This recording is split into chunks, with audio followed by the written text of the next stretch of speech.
هلو هلو، ازيكم حبايبنا في كل مكان. النهارده هقدم لكم مانجو سويت رايس اللي معروفه بمانجو ستيكي رايس، ودي عباره عن الرز حلو بالمانجا، ودي حلوى استوائيه كريميه معموله من الرز اللزج وحليب جوز الهند المحلى وعليها شرايح المانجو الطازجه. تابعوني للنهايه عشان تعرفوا تفاصيل اكتر عن وصفه النهارده. اشتركوا في القناة وفعلوا زر الجرس عشان يوصلكوا كل جديد.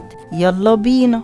انا هنا هستخدم كوباية من الرز الحبة الصغيرة، بنغسلها كويس لحد ما بنتخلص من النشا والمية بتبقى صافية. في حلة متوسطة بنحط الرز وبنضيف عليه كوبايتين مية سخنة ونسيبه يستوي على درجة حرارة متوسطة لحد ما يستوي تماما والرز يبقى ملزق في بعضه. هو في رز مخصوص للوصفة دي اسمه سويت رايس، بعد السوا بيبقى ملزق اكتر. يلا نعمل الكوكونات صوص اللي هو جوز الهند صوص. المكونات 2 كوب من حليب جوز الهند، 1 علبة من كريمة جوز الهند وده اختياري، نص كوب سكر، 1 معلقة صغيرة نشا، نص معلقة صغيرة فانيليا، ربع معلقة صغيرة ملح. بيستخدموا في الوصفة الأصلية حليب جوز الهند، بس أنا هنا استخدمت الحليب العادي وضفت عليه كريمة جوز الهند، أو ممكن نضيف على اللبن معلقة كبيرة من جوز الهند المبشور. في حلة متوسطة بنضيف اللبن، كريمة جوز الهند، السكر،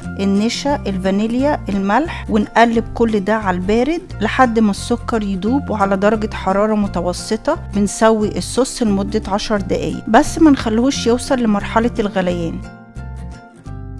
يلا نجهز المانجا. بنغسل المانجا وبعد كده بنقشرها، وبعد كده بنقطع المانجا من الجنبين، بنمشي مع العظمة وننزل بالسكينة، هتطلع معانا قطعة مانجا من كل جانب بالشكل دوت. وبعد كده بنقطع كل قطعة مانجا لشرايح صغيرة او مكعبات على حسب ما انتوا بتفضلوا.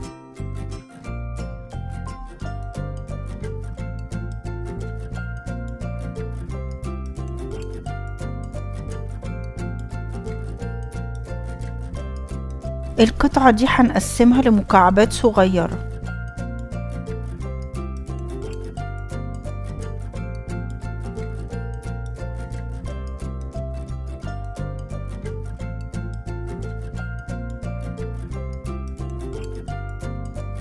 وبنرجع للصوص وبنقلب الصوص كويس، وبعد كده بنملى زي كوباية ونحطها على جنب ونسيب الباقي على النار لمدة 5 دقايق لحد ما القوام يبقى متماسك شوية، وبعد كده بنطفي على النار ونسيبه. وبعد ما نتأكد ان الرز استوى تماما بنطفي على النار وبنضيف الكوكونات صوص ونقلبه كويس ونسيبهم لمدة ما بين 15 ل 20 دقيقة عشان الرز يتشرب من الصوص. وبعد كده بنغرف الستيكي رايس في بولة صغيرة وما نضغطش عليه عشان الرز ما يلزقش. بنسويه من على الوش وبعد كده بنقلبه في طبق التقديم على طول،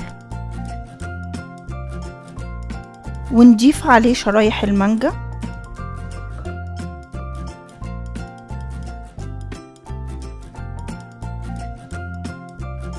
بنجيب المتبقي من الكوكونات صوص ونقلبه كويس قوي، وهنلاحظ ان القوام بتاعه ابتدى يبقى سميك، وبعد كده بنضيفه على الرز. وبكده عملنا مانجو سويت رايس او مانجو ستيكي رايس، وصفة تقليدية من تايلاند حلوة ومنعشة في الجو الدافي. قدمتها لكم بطريقة سهلة ولذيذة وفي نفس الوقت ما بتاخدش وقت طويل وبمكونات بسيطة. المكونات دي تعمل 4 أطباق. قدموها بالطريقة اللي تعجبكم وجربوا الطريقة دي وقولوا لي ايه رأيكم. بالهنا والشفا. انا متأكدة كبار وصغار هيحبوها. وما تنسوش تشتركوا في القناة وتفعلوا زر الجرس وتعملوا لايك وشير وكومنت جميل. ولو متابعيني لحد دلوقتي انا بشكركم على المتابعة، واستنوني مع وصفات تانية كتيرة جميلة ولذيذة. باي باي.